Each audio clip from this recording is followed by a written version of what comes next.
Syederalun, malam pergantian tahun baru biasanya selalu dimeriahkan dengan suara letusan mercon dan kembang api. Namun itu tidak berlaku di Banda Aceh, ibu kota dari Provinsi Aceh yang menerapkan syariat Islam. Syederalun, inilah suasana pergantian tahun baru di Banda Aceh. Terlihat di belakang saya itu Tugu Simpang 5. Biasanya di seputaran ini ramai sekali muda-mudi yang datang untuk melihat pergantian tahun baru. Tapi berbeda dengan tahun ini. Tidak terlihat muda-mudi dan warga berdesakan di Simpang 5 ini.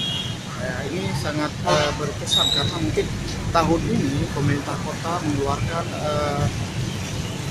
peraturan dan diperbolehkan warung kopi untuk buka pada malam ini. Nah, seperti kita lihat, Syederalun, di awal tahun 2018 ini tidak ada satupun kembang api yang terbang.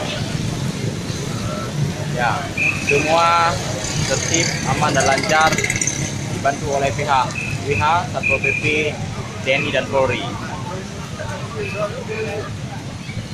Pantauan SerambiNews.com di pusat kota, Ulele, dan Simpang 5 Banda Aceh pada Minggu 31 Desember 2017 hingga Senin 1 Januari 2018 dini hari tidak terlihat massa yang berkumpul di kawasan ini. Biasanya di ketiga kawasan ini selalu dijadikan titik kumpul para muda-mudi untuk menyalakan petasan maupun kembang api saat merayakan pergantian tahun di Banda Aceh. Dari Banda Aceh, R.A. Karamullah, Serambi On TV.